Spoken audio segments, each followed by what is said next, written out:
All right, what is going on, everybody? It is currently 9:01 p.m. Central Time, Thursday, January 22nd. Uh, Lots to talk about this week. Another installment of the podcast, just me again.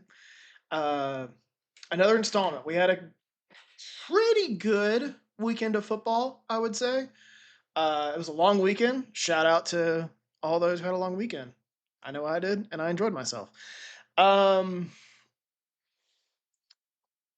like I said, pretty good weekend of football. Not the best divisional round that I've ever seen. The best game was probably Rams Bears, because Broncos Bills, that was fine, but Patriots Texans really wasn't entertaining, and Seahawks Niners definitely wasn't entertaining. So, uh, although Bills Broncos went into overtime though, but I really wasn't that entertained watching it.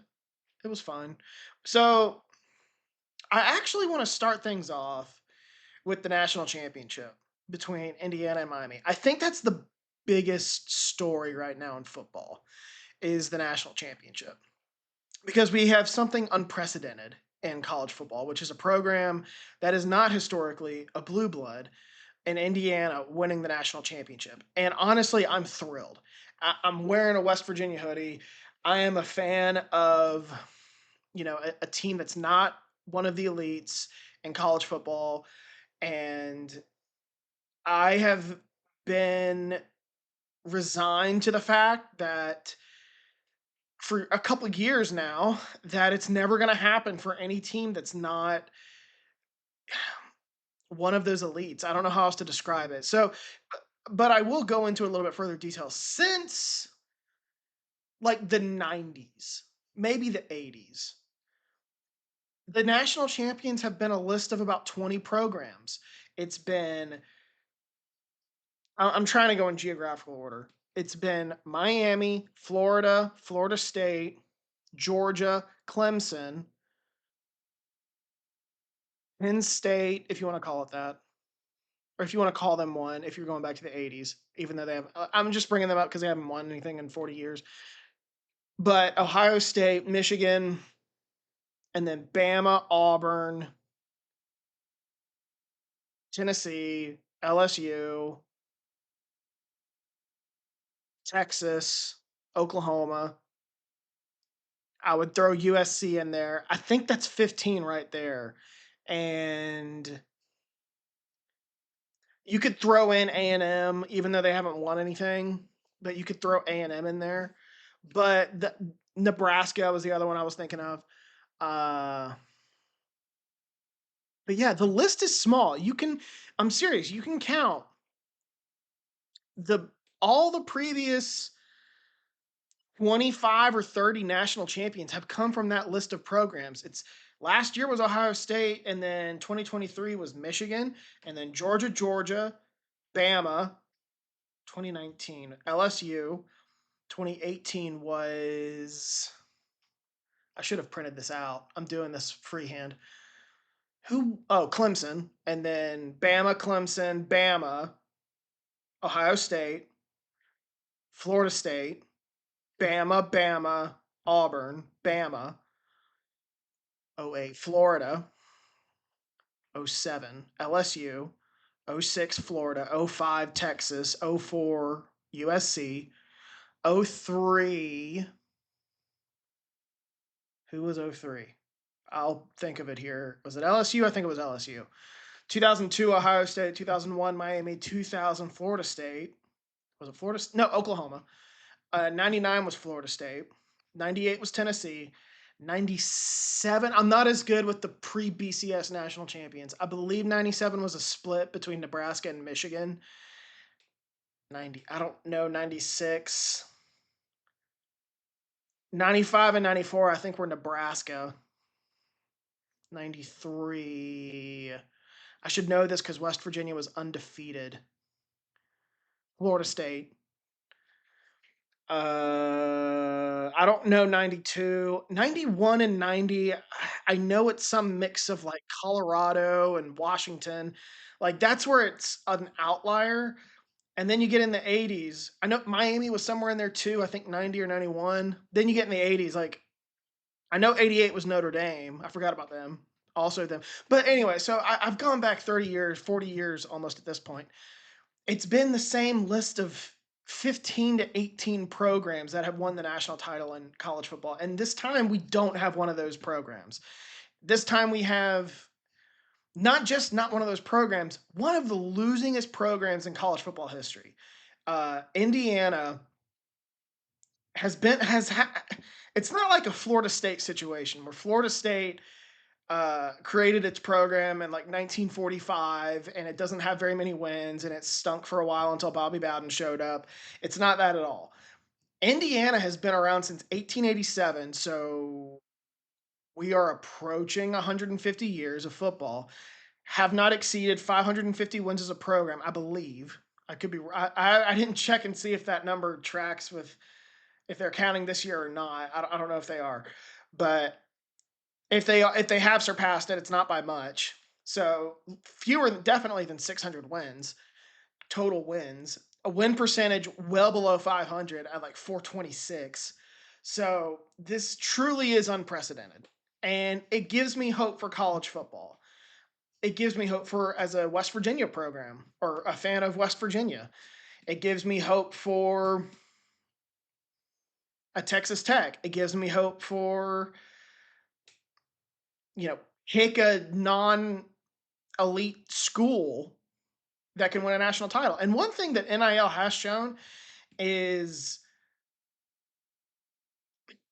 it's it's not quite that everyone's on an even playing field, but you see which fan bases have the deep pockets. Like I've seen a lot of people bring this up, but they talk about how the SEC dominated when no one else was paying players. Hint, hint, wink, wink that the SEC was. But since like the first couple years of NIL started in 2021. Well, now we're 5 years into it. Guess who's dominating the Big Ten? And a program like Indiana shouldn't do this, but you're seeing just I don't know how to describe it. I'm freehanding it. I don't know what to say. I'm just excited. I'm excited for Indiana. I'm jealous but excited because my big takeaway, I think I even tweeted it, was if Indiana can do it, I think West Virginia can do it. Now it's not an apples for apples comparison. Indiana has deeper pockets, makes more money being in the Big Ten, benefits from being in the Big Ten. West Virginia does not, but it gives me hope. What Kurt Signetti has done with that program is nothing short of incredible. And I think there's a real argument that he is the best head coach in college football right now. You can laugh at me all you want. You can say he has only won the one. You can mention Kirby Smart to me, but what's Kirby Smart done the last 2 years? Really, the last three. When Nick Saban retired in 2020, after the 2023 season, I went out on my blog and wrote a piece about which programs are going to, be the next dynasty in college football. And I thought it was good. I did a similar piece when Tom Brady left the Patriots. I said, who's going to be the next dynasty in the NFL? And at the time, the Chiefs had just won the Super Bowl, and I said, everything's lining up for the Chiefs to be that dynasty, and they were. Still maybe are, even though they had a bad year. But in 2023, when Saban retired, or 2024, I guess January, when Saban retired, though, I said, I don't know how it's not Georgia, and Georgia hasn't lived up to that. They they have been the top dog in the SEC and don't have really anything to show for it. They've won SEC championships, but haven't no SEC teams even gotten back to the national championships since then. So, and I'll be honest, I don't know if that's going to change. We're entering an era, you know. Colin Cowherd said this on his show in the preseason, and I would have worded it differently, but he's not wrong. And I said it at the time on my Twitter or X, whatever you want to call it. He was saying how the Big Ten's going to dominate NIL era, and the SEC is not, because in the Big Ten they have one huge alumni bases. All those schools are massive. Some of them are private, but they're also huge state schools. So they have large alumni bases, and their alumni bases are really rich and diverse. They have entertainment, they have Silicon Valley, they have, you know, like Wall Street entrepreneurs, and SEC fans do too, and all the other programs. Not like the Big Ten, though. The Big Ten also has the largest contingency of alumni in the TV networks. Like, the pockets go deep there, and we're entering a Big Ten era, and I don't see how it's going to slow down. I think the SEC is in real trouble because, to Colin Cowherd's point, it's a lot of car dealerships that are owners in the SEC. Sure, they have some diversity, and they have Silicon. Auburn has Tim Cook. You can name Texas has oil money. A&M has oil money, but I do think that this is going to be a problem for the SEC. Give it a couple more years. I mean, it's been 3 years they haven't appeared at a national championship, let alone win one. So give it a few more years. I'm curious to see how that part of the country is going to handle this. Um, but anyway, back to Indiana. Just an incredible accomplishment by Kurt Signetti. I'm happy for those fans. I went to grad school with a Purdue fan, my buddy Jerem. Shout out to Jerem. I'm sure he's not happy, but last year with Indiana, I did in particular. I chalked it up as they had a favorable schedule, which they did. They really didn't play any of the top teams in the Big Ten other than Ohio State, and then in that one game they got crushed. And then they made the playoff, although a lot of the pundits didn't think they should be in. I didn't really think they should have been in. And they played Notre Dame and got crushed. Granted, Notre Dame went on to the national championship, but I thought that was, the stars aligned for them that one year. Uh, with the benefit of the schedule, I don't remember if they won close games or not, but it was just a beneficial schedule for sure. And I was like, we'll see where this goes going forward. Uh, I thought that they would pull back. They were 11-1. I figured they'd go 8-4 this year, and they go 16-0 and win the national championship. So it's an incredible job. And unlike last year, like they went into Eugene, Oregon, and kicked Oregon's ass. They beat Ohio State in the Big Ten championship, and then on the road to that national championship, they dog walked Alabama. They went belt to ass on Oregon again, and then beat Miami. Now it was a much closer game than I said last week on the podcast. I thought it would be close. Then I changed my mind on my blog and said that I think it'll be closer to people. Or I'm sorry, that it'll be Indiana will cover. I was wrong. I should have stuck to my original gut. But I was impressed with Miami. I'll get to them here in a minute. But I couldn't be more impressed with the job Kurt Signetti has done. I mean, but truth be told, as excited I am for an Indiana and schools like it, not that Indiana's not, I don't think Indiana's going anywhere for a while, but for these other schools like my West Virginia Mountaineers, like a Texas Tech or whatever, whoever else you can think of, I think this is a one-off. I think Kurt Signetti's one of one. I think what he's done at Indiana is a one of one. If you, I worry that this could get into Saban territory, where Saban dominated for so long at Alabama and won what, 6 national championships, and all the other blue bloods.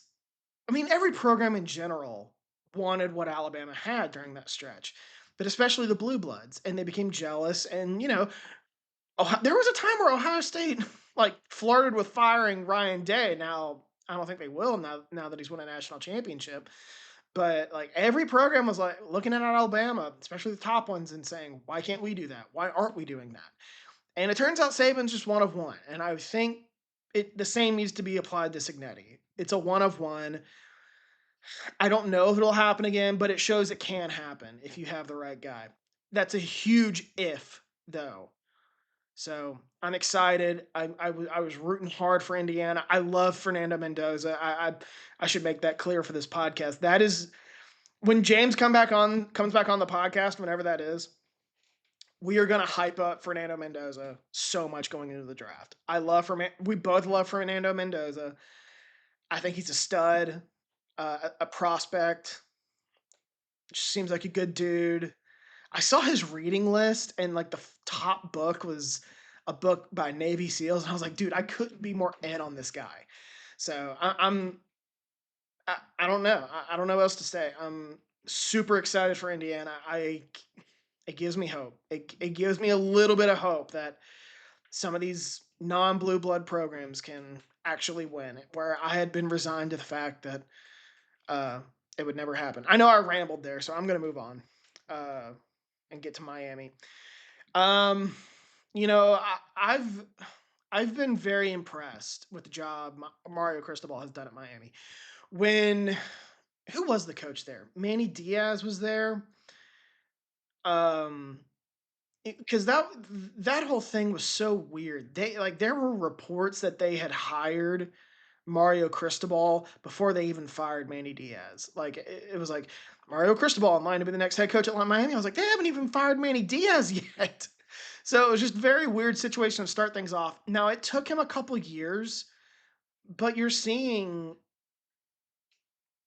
just how good of a recruiter he is, number one, and how great he is for how good of a fit he is because he's from that area. He's from South Florida. He obviously played at Miami. They talked about that a lot on on the college football playoff preview show, pregame show, whatever you want to call it.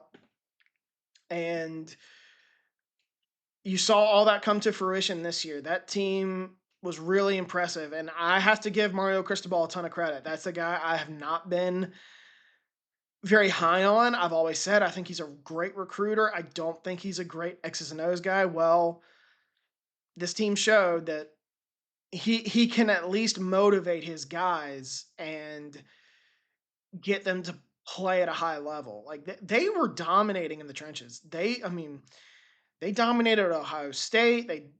I know the scores were relatively close, but that defense was impressive. They had a pass rush. Their offensive line was moving people. And that's where it matters. It's in the trenches. And I want to see what he does at the quarterback position going forward because clearly Carson Beck was not the guy. Um, but I got to give a huge anyway. I got to give a huge credit to Mario Cristobal. I don't think that program's going anywhere. And credit to them for a lot of people, including myself, didn't think they should have been in the playoff, and they proved me wrong.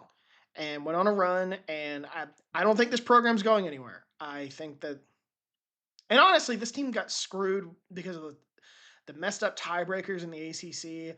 They're the only conference that doesn't base it off selection committee rankings, as far as I know. Uh, just do the top two ranked teams in the committee and go from there. I don't know what we're doing. Duke should never have won the ACC. The fact Miami didn't get there is a joke. Um, anyway, so I say all that. Miami probably would have won the ACC, but they didn't because of the ACC's idiocy. Um, anyway, I just wanted to touch up on that national championship. I look forward to seeing what happens going forward in college football. I don't think these programs are going anywhere. I think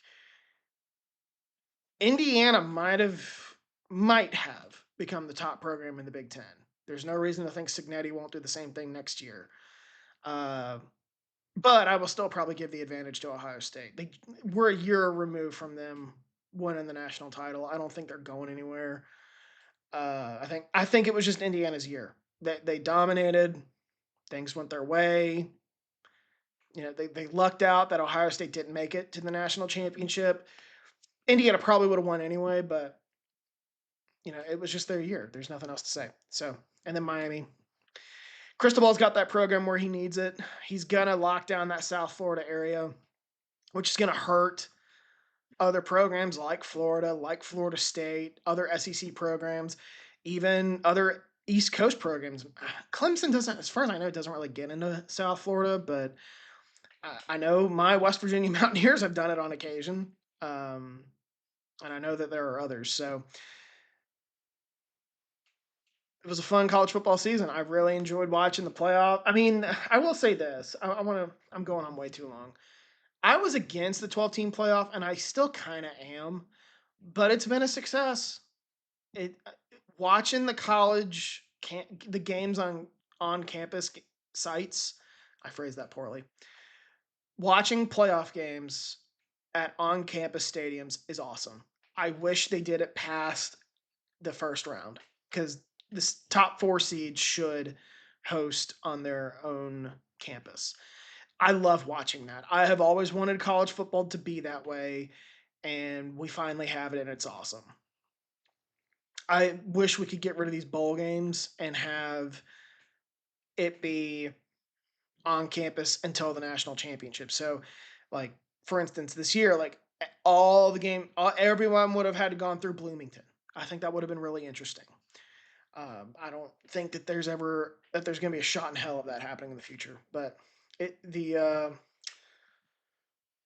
12 team playoffs been a success. You've had an 8 seed win it all and a 7 seed get there last year. You've had a 10 seed get there this year.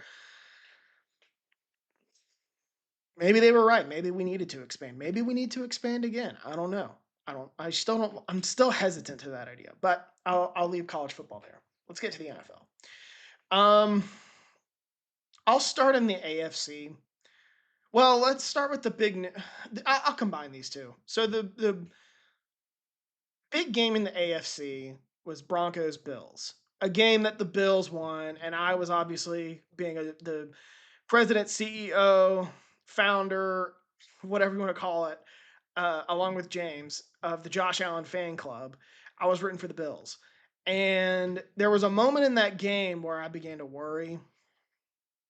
It was when I think the Bills had a lead and they got down into the red zone.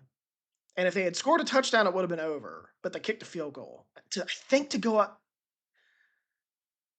6. I don't remember, but they kicked a field goal and it left the door open for the Broncos. And I was like, this is shaping up to be another typical Bills loss in the playoffs. And that's exactly what happened.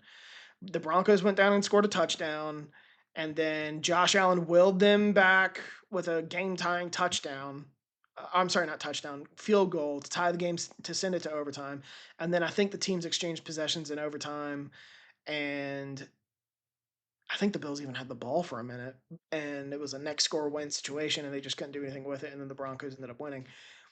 Which, by the way, the penalties leading up to that game-winning kick by the Broncos were a joke. Um, but it was that moment. The Bills kicked a field goal, and I remember thinking to myself, I think this is gonna be another classic Bills moment in the playoffs. I don't like it. I want Josh Allen to have success in the playoffs. He's my boy.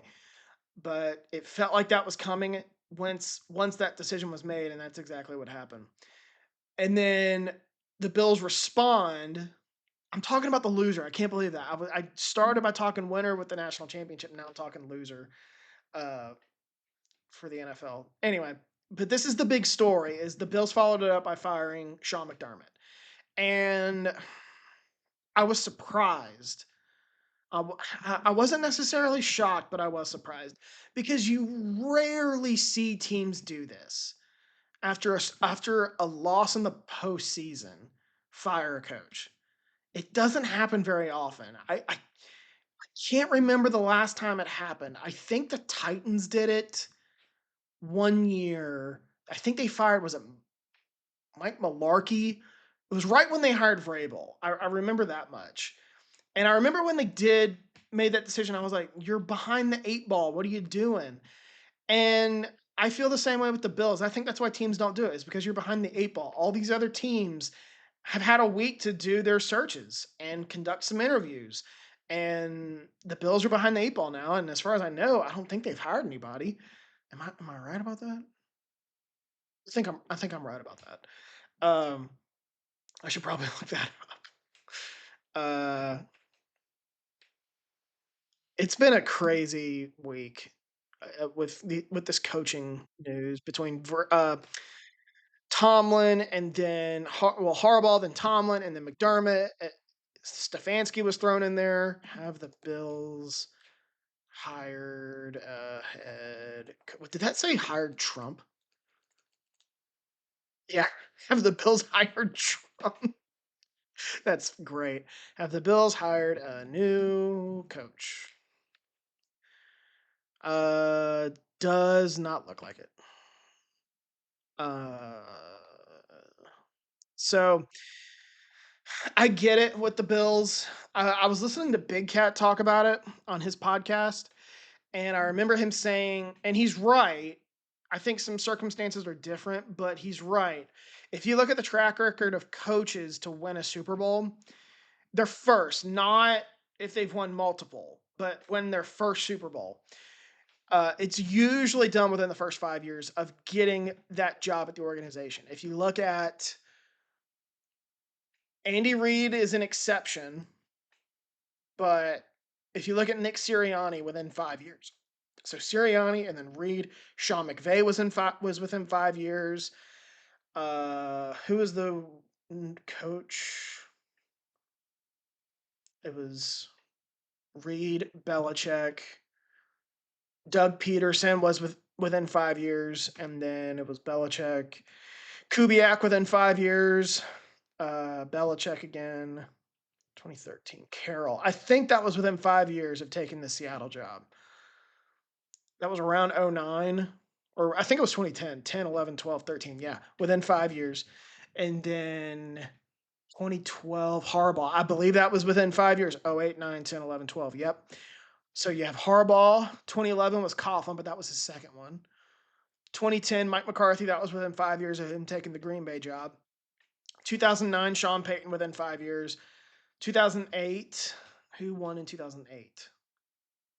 Was that Tomlin? I think it was Tomlin. One within 5 years. 2007 was Coughlin within 5 years of taking the Giants job. 2006, Tony Dungy. That's an outlier. So that's two outliers so far. And then 2005 was Cowher. That's three outliers because he won in like year 14 of taking the Steelers job. 2004 was Belichick. 03 Belichick. 02 John Gruden. So within 5 years for Gruden. 01 was Belichick. So, another, and I'm sorry, that's not an outlier, but we're still at three outliers. But that's one within 5 years of taking the Patriots job. 2000 was Brian Billick. I think that was within 5 years. 99 was Dick Vermeil within 5 years. 98 was Mike Shanahan, but that was his second. 97 was Shanahan. I think that was within 5 years. And then Holmgren was within 5 years. 95, I think Jimmy John. No, Barry Switzer, I think. And that was within 5 years. 94 was the Niners. I think that was George Seifert, but that was his second, I think. 93 and 92 were Jimmy Johnson, which was within 5 years of him taking the job. 91, I can't believe how much I've rattled off here. 91, who would have won the Super Bowl in 91?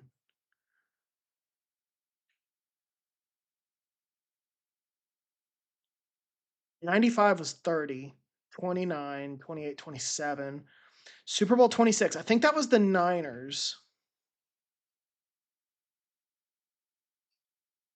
Probably George Seifert. It would have had to have been. Let me look and see if I'm right. Super Bowl 30. I know the Cowboys won this one. I'm almost certain of it. Yeah. 29. Okay, that was the Niners with Seifert, but I think that was his second.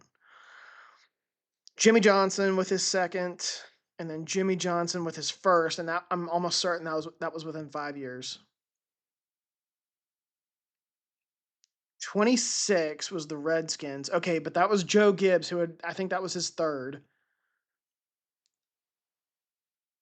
Parcells, that was his second. 24, the Niners with Seifert, that was his first, and that was within 5 years. And then the Niners with Walsh, but that was his third. 22 was Gibbs, that was his second. 21 was the Giants. Parcells, that was his first, and I think that was within 5 years. And then Ditka and 85. So I've gone back 40 years. And there have been three outliers I named in 40 years. Anyway, I say all that because if you don't win a Super Bowl within 5 years, you getting a job, not so much when you're 5 years because there are very few of those. Like your fifth year being a head coach, do you win a Super Bowl? Total no. When you take a job if you don't win a Super Bowl within 5 years, the odds of you winning one are just slim. And with Sean McDermott, it had been since 2017, so almost a decade. with kind of the same postseason exit. And it's unfortunate. I think Sean McDermott's a good coach, but you do just get to a point where you're like, dude, you got to give us something. Like, shitter got off the pot, and the relationship I think had gone stale, and it was time. It was arguably time to move on. It was. I would like to see Josh Allen with a competent offensive mind. Uh, we'll see what they do. I don't know who they go after. I really don't. And on top of that, with McDermott,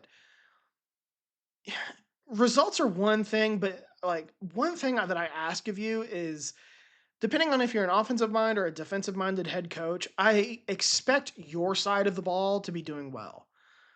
Like, look at Kyle Shanahan. Yeah, he doesn't have a Super Bowl, but his offenses are always really good. You could argue the same with Matt LaFleur. You could argue, obviously the same with Andy Reid. I know things didn't go great this year, and I'm trying to think of D'Amico Ryans. D'Amico Ryans, his defenses are awesome in Houston. Um, Vrabel, his defenses are awesome in New England. So, but with Sean McDermott, like Buffalo's defenses had kind of sucked the last couple of years, and it wasn't a great roster. And I honestly can't believe they kept their GM, the guy who put the roster together, and the reason why the roster really isn't that good right now. Um, but it was probably time to move on for the Bills. I get it. I don't expect Sean McDermott to get a job in this cycle, maybe in a year or two. Um, I'm curious to see where the Bills go from here, because Josh Allen, kind of on a clock. He got in the league in 2018. He's approaching a decade. Um, who knows how many more years he's got? So I would like to see the Bills win a Super Bowl. I like seeing teams who haven't won a Super Bowl win a Super Bowl. Do we have that chance this year? I don't think so. No.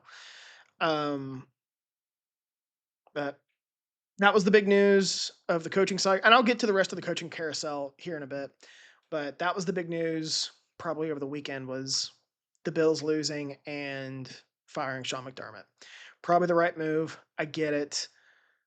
The track record says it's not going to get any better than it is right now, but it's a shame. I think McDermott's a good coach, and I think the Bills have had shit luck in the playoffs in recent years. They've always met Kansas City, and just that's been their nemesis, the thorn in their side. And then this year, they have a good year, but the Patriots have a better year. Why? Because they played one of the softest schedules I've ever seen. No offense to Patriots fans, it's true.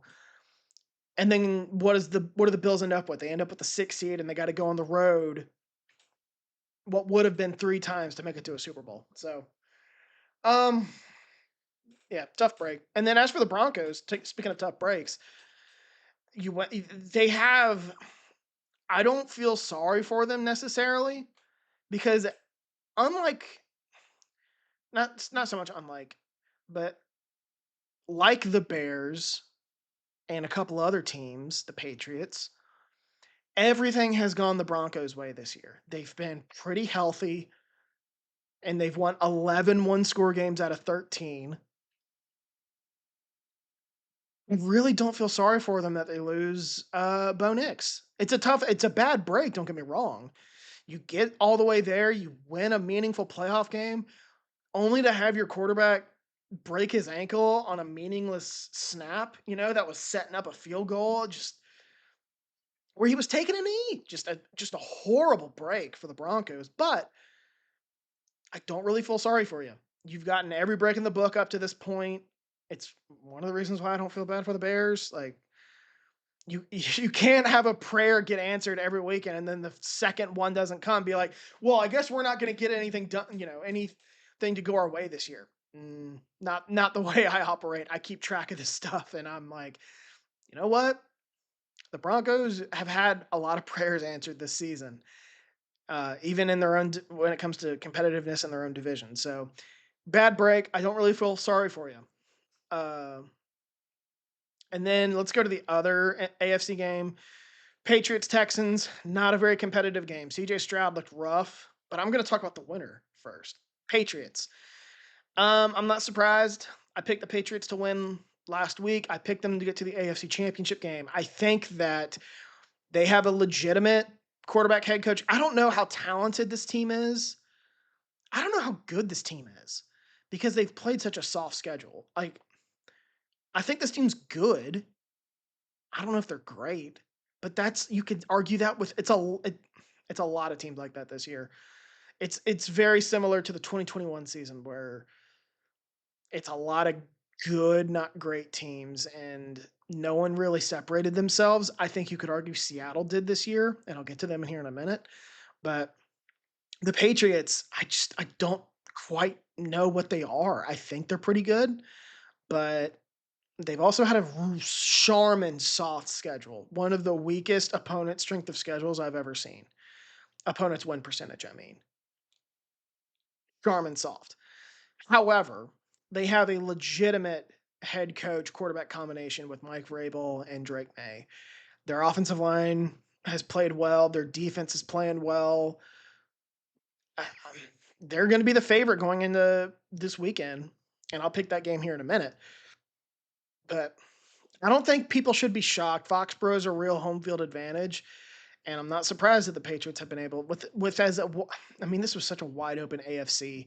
No one really separated themselves in the AFC. It shouldn't be a shock to anyone though that people can't go into Foxborough. We saw Brady and Belichick do that for uh, 20 years. So Patriots, I buy them just enough. We'll see if they can win a Super Bowl because I think there's a real chance that if they do get there, they'll get exposed. And then as for the Texans, accidentally, I guess this thing is a mute here. It's a light on my microphone, and I guess if I touch it, it'll mute, which it did. As for the Texans, I think D'Amico Ryans is a really good head coach. I think that they have a really good defense. CJ Stroud's becoming a problem. He really didn't play well in either playoff game. And since his rookie season, it's been regression. And now they're approaching the end of his rookie contract. It's been 3 years. They're going to have to determine whether or not to give him a fifth year option. I would imagine that they do. But now is the time you start talking extension with his agent, and his agent's going to come to them this offseason asking for an extension. I'm curious to see what the Texans do because his client didn't do anything to secure an extension.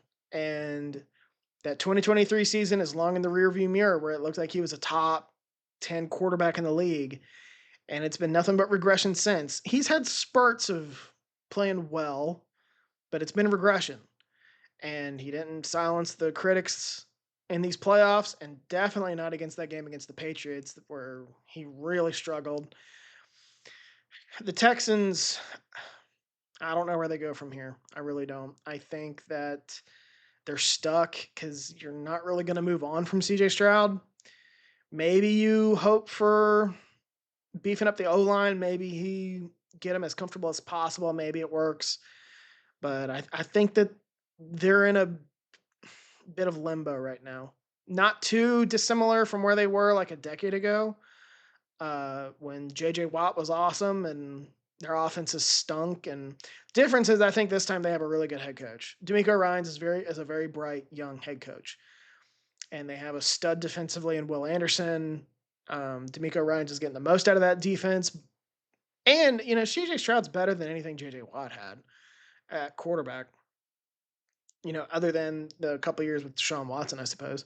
But yeah, I don't know where the Texans go from here because I look at the rest of that division and I look at Jacksonville. I know that the Texans went farther, but I think Jacksonville probably has a brighter future there. You saw the impact Liam Cohen had on that team. You saw Trevor Lawrence play pretty damn well. I don't think he's a top 10 quarterback, but played pretty damn well. And that's a pretty good roster. And we've penciled the Texans in as the AFC South champions each of the last 3 years. And I don't know if we're going to do that this year. So I'm curious to see where the Texans go from here. I think they're a good team, but they have some questions to answer this offseason. What do they do with CJ Stroud? And that offensive line needs work. But the game wasn't entertaining. I'll tell you that much. Once it started snowing, I was like, don't think the Texans are going to have a shot here. Even though Uh, Defense travels well. So let's shift over to the NFC. Well, I'll start with the better game, which was Bears Rams. I'll start with the Rams. Um,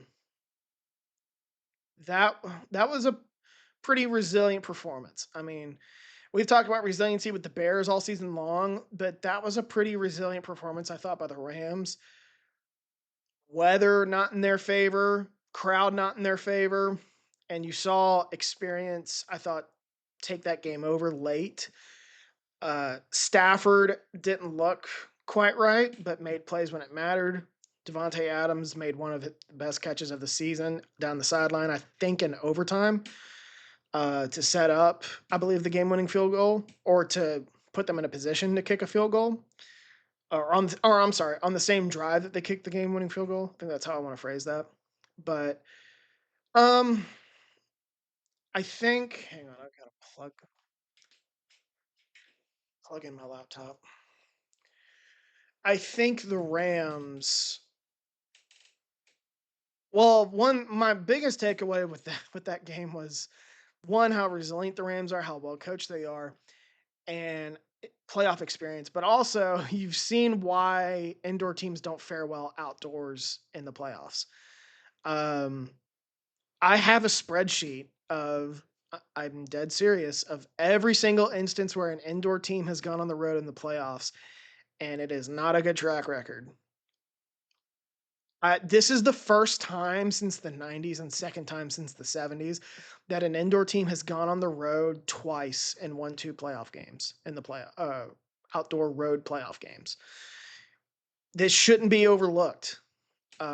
What the Rams were able to accomplish, especially in a place like Chicago. This wasn't going to Carolina. This wasn't going to Tampa. This wasn't going to New Orleans. This wasn't going to Dallas. I know that that's an indoor, but still. Um, this was the elements. This was the cold, the elements for an indoor team. That was pretty damn impressive. And it was easy for them to give into momentum, I guess, after that Caleb Williams play on fourth down to tie the game. And they didn't. They hung tough, and that was playoff experience there. Now they go to the NFC Championship, where I will say for both, well, I'll get to that in a minute. So credit to the Rams. And then for the Bears, similar to my opinion on the Broncos, I really don't feel sorry for you because you've had a lot of prayers answered this season. Now, I say that as a Packers fan, so everyone's going to give me shit for it. But the Bears have been very fortunate this year. And I think if you're a Bears fan not admitting that or not giving that any credence, like, I think you need to rethink it because they caught a lot of breaks this year. Not just the fact that they had an incredible turnover luck, not just that they had incredible luck in one score games, not it's even further than that. Like, it's in their own division.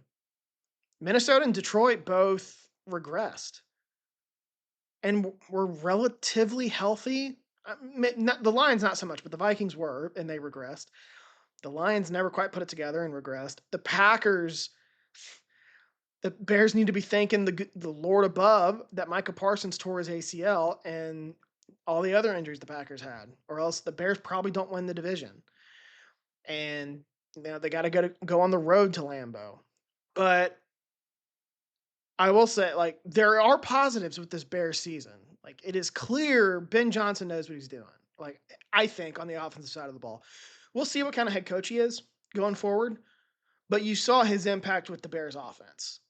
They were able to run the ball very effectively at times. I'm surprised they didn't run the ball better against the Rams. Uh, and you saw the impact he had with Caleb Williams. Now, what I will say, again, back to my point about the Bears, it's very fortunate you were in this position considering Caleb Williams, I don't think eclipsed 60% completion percentage. Now, I have said in the past that completion percentage is a little bit overrated of a stat.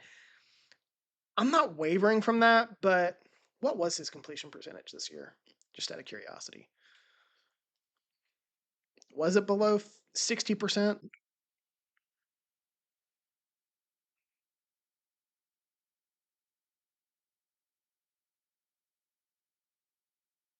It was. It was 58.1. That's way too low. Way too low. Nowadays, if your completion percentage isn't near 60%, that's pretty. I'm sorry, did I say 60? I mean 65%. That's pretty eye opening. And again, the Bears were fortunate to be in this position. Now, what I will say for Caleb Williams is he's such an interesting player because his highs are elite. You saw that in the game where he made that ridiculous throw to, I forget the title, was it Komet? Maybe Loveland? And I can't believe I've already forgotten. But in the back corner of the end zone to tie the game on 4th down. And one of the best throws I've ever seen in the playoffs in football in general. But then you also see him with some blunders.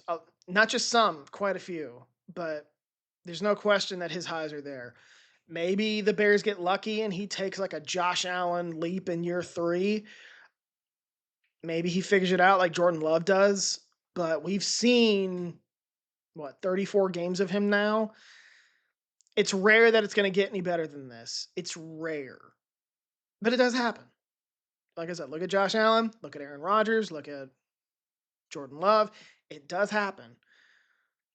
The problem is those guys were regarded as projects, and Caleb Williams was not. And I don't think Caleb Williams is a project. I do think that this is kind of who he is. And if this is who he is and he doesn't get better, I do think the Bears are in trouble.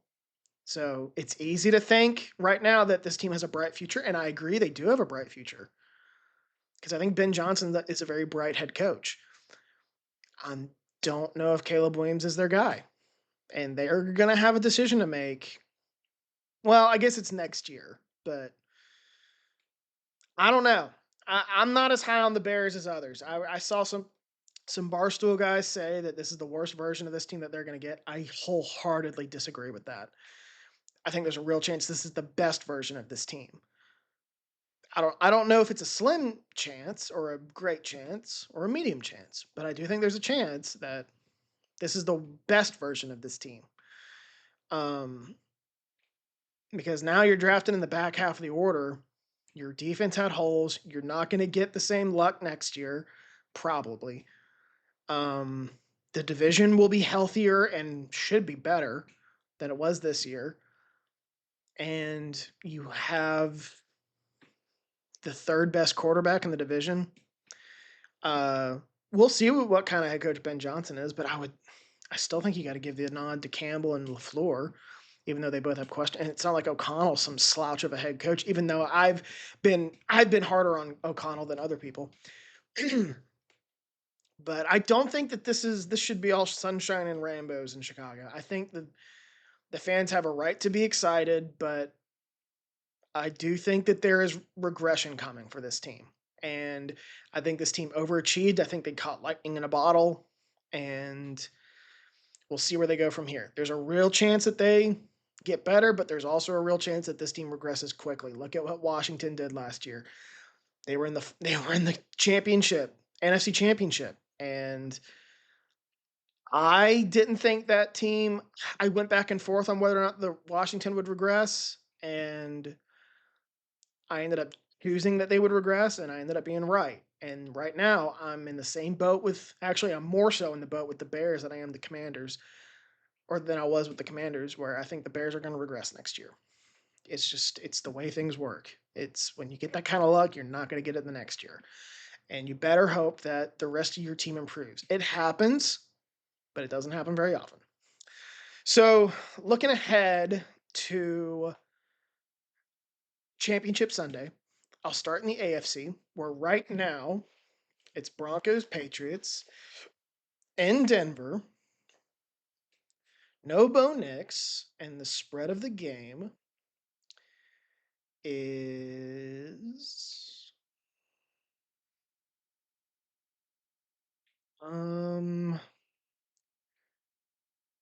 Patriots minus 4.5. I heard the line was higher, so maybe people are coming around to the Broncos. I was initially going to take the Patriots, and not think twice. I've kind of been talked into the Broncos. I think that their pass rush poses some problems for the Patriots. I don't know how good their offensive line. I don't know how good the Patriots are. Um, well, hang on. There was one thing I wanted to say before I get into the matchups of these games. I think that these are the best teams that we've seen in both conferences. The Patriots and Broncos were the top two teams in the AFC for most of the year. Even though we have question marks about them, they've been the most consistent teams and have played it the most consistently high level. Is consistently a word? I think it is. And then in the same goes for the NFC with the Rams and the Seahawks. Those two teams were the best two teams in the. I thought Green Bay had a little bit of a say there in November, December, and ended up being not so much wrong, but injuries derailed that. But for most of the season, it's been Rams, Seahawks in the NFC, and I think it's fitting that both of these conferences are down to the most consistent teams with a chance to go to the Super Bowl. So anyway, AFC Championship. Um, like I said, I was gonna pick the Patriots and not think twice. I've kind of been talking to the Broncos. I think their pass rush uh, could create some problems for the Patriots' offensive line. I think that the Broncos' secondary, specifically like Patrick Surtain, could pose some problems for the Patriots' pass catchers. Like, I think there's a real chance guys don't get open. Drake May has to hold the ball a little longer, and the pass rush ends up getting to him, and he struggles because of that, or makes some mistakes because of that, and gives Denver extra possessions. I think that that is a likely outcome. However, the Patriots also run the ball very well, and that helps neutralize the pass rush. So on the other side, you have a good Patriots defense against a Denver offense that was kind of out of sorts even with Bo Nix in the lineup, and now you're telling me he's out of the lineup. I have a hard time seeing the Broncos. It's going to take they're going to need some breaks. Like, they're going to need some special teams miscues, some turnovers by Drake May, or, the Patriots offense in general. And they're going to have to create turnovers that way. They're probably going to have to go for it on fourth down a few times, and hopefully they get it. But I have a hard time seeing the Broncos winning this game, which is weird because Denver is a real home field advantage. It's if you look at the track record of the Broncos with home field advantage, it usually equates to them getting to the Super Bowl. At least it feels that way. I don't know if that's true. Uh, but I have a hard time seeing them winning this game. I can't trust Jarrett Stidham. I'm gonna go Patriots. Better head coach, quarterback combination for sure. Better quarterback for sure. Head coach kind of even. There are elements of this matchup that would concern me for the Patriots, but I think it comes down to which quarterback do you trust more, and I'm gonna give the nod to Drake May. So then let's go to the NFC. Rams Seahawks. Both of these teams played in the regular season. Turnovers were a big factor. It's part of the reason why the Seahawks lost in LA, and it's part of the reason why they almost lost in Seattle before a pretty miraculous comeback in the second half. But it feels like ever since that game, Seattle's been on another level. Let me see their schedule real quick. So they played the Rams on a Thursday night in week, what would that be, 16? And then since then, like, they've beaten the Panthers by 3 scores. They handled the Niners by 10 in week 18, and then they handled the Niners again in the divisional round, like spanked them. Oh, I forgot to talk about that game. But I kind of am here. I think the Seahawks have been on another level since that second half performance against the Rams. I'm going to go Seahawks here. The Rams, it's hard for an indoor team to win 3 straight road games in the playoffs. I don't think it's ever been done in the history of the NFL. No indoor team has won more than 2 outdoor road games in the playoffs. I don't believe it's happened since 1970. I'm going to go Seahawks. I feel pretty confident in that. What's the spread? Seahawks minus 2.5. Man, that seems low. I think Seahawks win and cover. I think they're the best team right now. They're rolling. The Rams, I just said hard to be an indoor team on the road in the playoffs, outdoors especially, 3 straight times. And Stafford kind of looked banged up last week. That concerns me. I think Seattle should be able to run the ball against the Rams' defensive front, which is kind of slim. Um, yeah, I'll go Seahawks, and I think we get a rematch of Super Bowl 49 between the Patriots and the Seahawks. It feels like we're heading that way. And then, so I'll touch up on the Niners real quick since I forgot to talk about that game. And I kind of already talked about the Seahawks. Niners, similar to the Bears. I don't know where they go from here. And I don't want to start doubting the Niners because I think they're a really well run operation. But this team caught some breaks this season. They had a very favorable schedule. Not so much Patriots level favorable, but very favorable. And I remember this time last year when they were letting guys go left and right, like Aaron Banks and Trevarius Ward and a couple other guys.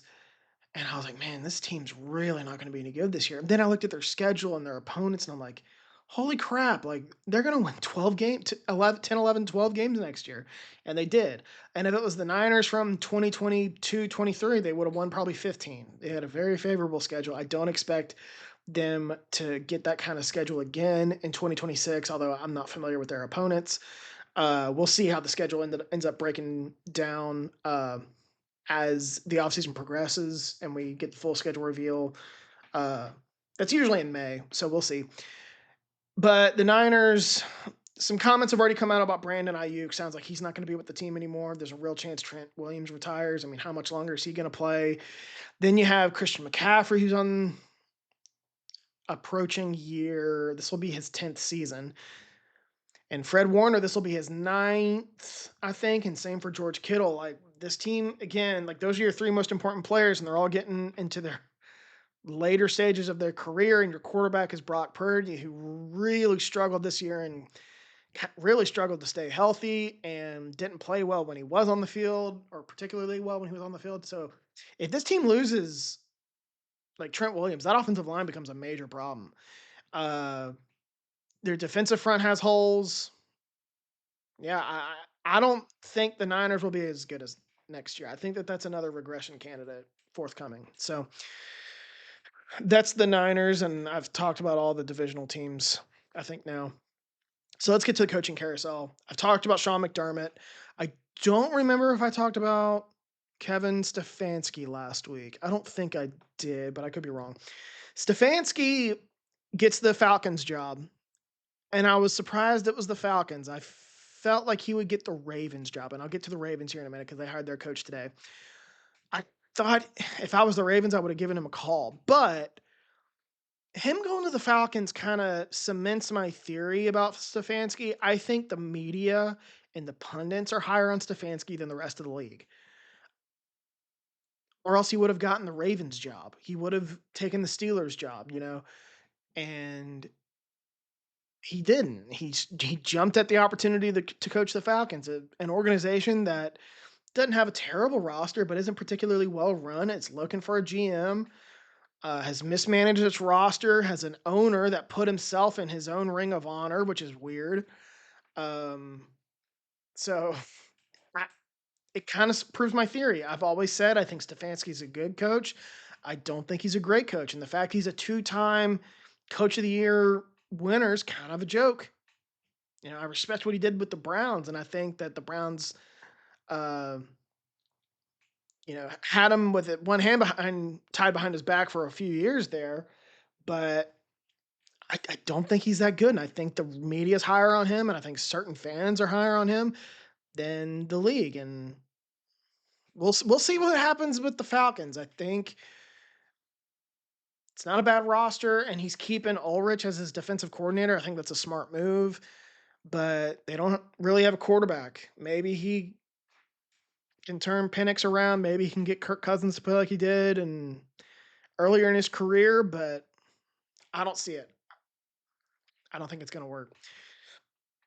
I've talked about Harbaugh. I know that much. What other? Oh, Jeff Halfley. Let's talk about Halfley.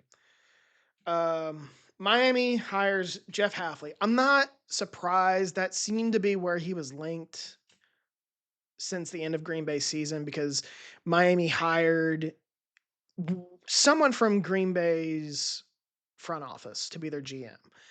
So it makes sense he would poach Halfley. Um, I shouldn't say I'm not a fan of Halfley because I am. I like Jeff Halfley. I've been begging Green Bay to have a competent defensive coordinator for over 15 years, or maybe not quite 15 years, over a decade. And I finally get one, and we lose him immediately. It's just the what happens when you're well run. Um, what I will say with Halfley, I think he's a really good DBs coach because he got a lot out of a Green Bay cornerback room that really wasn't that good, not that talented, and was able to get them to perform at a reasonably high level. I wouldn't say a high level, maybe not even reasonably, but like disguise how much of a hole that room was on the roster. But once Parsons got hurt this year, the defense really struggled and they couldn't stop the run. And one of the things that made our defense good last year was turnovers, and we didn't get any turnovers this year, which that's something that kind of flips year to year. Uh, I I like Jeff Halfley. He's a very impressive guy. I think he's a bright guy. I don't think he's ready to be a head coach. We'll see what happens with the Dolphins. That's a team that needs to get tougher, and I don't know if Halfley's going to be the guy to do that. I am curious to see if maybe he brings Malik Willis because I think Malik Willis showed he's going to get paid this offseason, and I want to know which other Green Bay assistants he takes with him to Miami. So Halfley, I think it's a mid hire. I don't know if it's going to change the course of the Dolphins. I don't know if it's going to make the Dolphins tougher. I think he's a bright guy. I think he'll do good things with their defense, but I don't know if he's ready to be a head coach. That's that's my bottom line. That's where I'm at. Um, who got hired today? Jesse Minter got hired by the Baltimore Ravens. A surprising move. I had not heard his name come up for jobs in this cycle, and but it makes sense it would be the Ravens. So the Ravens have had John Harbaugh since 2008. He hired Jesse Minter to be a defensive assistant, I believe, under him. So their defensive coordinator once upon a time was Mike McDonald, who's now the head coach of the Seahawks. Jesse Minter was one of his assistants. Well, Jim Harbaugh needs a defensive coordinator at Michigan. Who does he bring in? Jesse Minter. So he goes and is the defensive coordinator at Michigan, helps them win a national title. Harbaugh takes the Chargers job, takes Minter with him, and that's where he's been as the defensive coordinator with the Chargers. And now he ends up in the Ravens after they move on from John Harbaugh. So it's interesting how all that plays out. Um, It was like I said, it was a surprising move. I don't love the optics of moving on from John Harbaugh and poaching a former assistant of his to take over as head coach. I don't love the optics of that. I get it, but I don't love it. Mm. You needed a new voice in the room. That's clear. I don't know. Again, I don't know if Minter's ready to be a head coach. And one thing that I really don't like today is hiring a defensive minded head coach. Not just because the game is more offensive. It's not so much that we've seen, Sean McDermott had success. D'Amico Ryans is having success. Mike Vrabel's having success. All of them defensive guys. Um, oh, and Robert Sala. I got to remember to talk about Robert Sala. But we've seen defensive guys have success. That doesn't worry me necessarily. The problem with hiring a defensive guy is if you hit on an offensive coordinator, a team is going to scoop him up as their head coach. The league's becoming more offensive. There's more offensive head coaches than defensive minded head coaches. And like you've seen it in Tampa. Like they had was it Canales and the Panthers scooped him up. They hired Liam Cohen. He has success. The Jags scoop him up.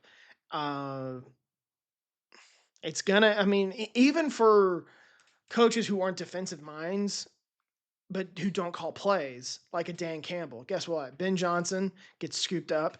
He hires a new guy. It doesn't work out. Um, once you get a good offensive mind and he starts having success, someone's going to take him. So I don't. That's why I don't love hiring defensive-minded head coaches, unless you just know. What really helps is having the right quarterback, and Baltimore has that with Lamar Jackson. So at least you have that with Baltimore, not so much with Miami. But I think it's an interesting move. It's outside the box. I don't hate it. I like it more than the Halfley hire. I think Minter is a very bright coach. Similar to Halfley, he was able to get a lot out of that Chargers defense that really wasn't that talented, and they were, near the top of the league in a lot of stats. He's going to have the quarterback there. He's not going to have a problem hiring an up and coming offensive coordinator. So I think the Ravens are going to be fine. They're well run. I think Minter is a fine hire. I like it more than Halfley. Um, but I don't know if he's ready to be a head coach.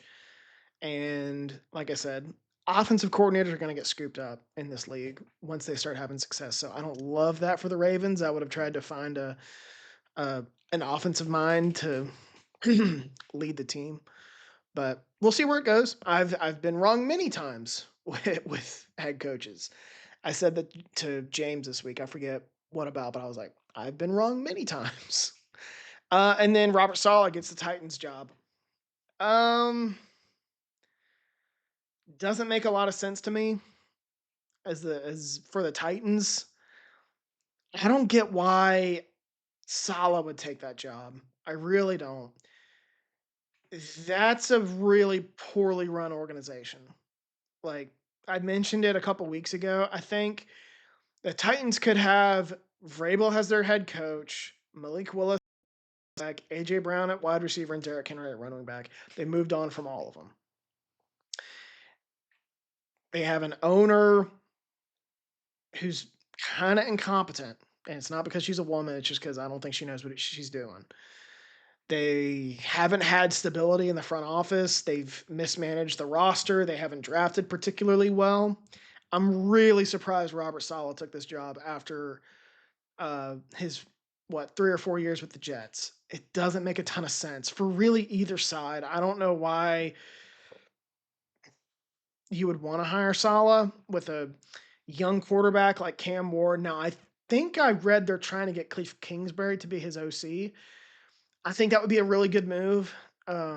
Cliff Kingsbury, really good quarterback developer. You hire him solely to see if he can turn Cam Ward around, who actually played kind of well late in the year. But I don't love this move. I don't love it for either team. I don't know if it's going to work. I don't know. We'll see. I don't love the only. I don't know if I love any of these moves. Maybe Harbaugh to the Giants because that's just something that they needed. They needed stability, but I didn't love. I don't love Stefanski to the Falcons. I don't love. And I know that I say that I wanted an offensive mind to take some of these jobs, but it's more of a defensive rich cycle this year. There aren't many offensive coaches that I've heard getting interviews for head coaches other than Stefanski. I think that was the only one. I'm sure there are others that just aren't coming to me, but I've seen a lot of Brian Flores's and Robert Sala's and Jeff Halfley's, all defensive-minded coaches. So, um, I don't think this is changing anything. I think that the league needs another year to find another or the next batch of offensive coaches because last year, you know, Cohen was a hot name, Ben Johnson was a hot name, and this happens. Sometimes one side of the ball is rich with candidates, the other one's not, and sometimes they're both rich and sometimes they're both not. Um, and when this happens, I feel like this happens quite a bit. That when it's not a great pool of coaches, teams just opt for defense, and I don't think that's a coincidence. I think that that's deliberate. I think that like in their mindset, which makes sense. Like if these coaches aren't very good, let's just be good at one like a defensive on defense and keep us in games. and I don't think a terrible way to think. So that's all the football talk this week. We can talk MLB Hall of Fame. So I was surprised. I predicted last week that Beltran and Andrew Jones would get in, but I was honestly a little surprised that both ended up getting in, just because the MLB Hall of Fame can be fickle. I was confident Beltran would get in. I wasn't as confident with Andrew Jones, and both got in. Both are deserving. Uh, I think Beltran. I'm happy for Beltran because I think that he got the shaft in Houston. I think that they just because he was. I think he was the scapegoat for the sign stealing scandal, uh, and it's a shame. And I think that that clouded his Hall of Fame ballot a little bit. And then people ended up moving on, moving past it, and he's now in Cooperstown where he belongs. And then Andrew Jones, probably, I don't know if he waited too long but he had such an interesting case. His numbers aren't terrific. Like his batting average is very low, his RBIs are pretty low, but he hit, I think, 400 home runs.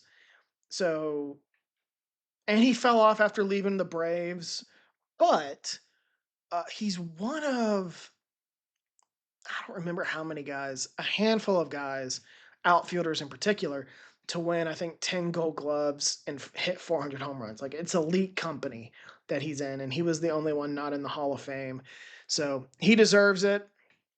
Some of the other guys that I saw on the ballot, Chase Utley, James will be happy. Chase Utley's going to get in. He's within striking distance already. He's I think approaching 60%. You only need 75, and usually people don't exceed 25%, but he's within that range. Was he within 60%? I think he was.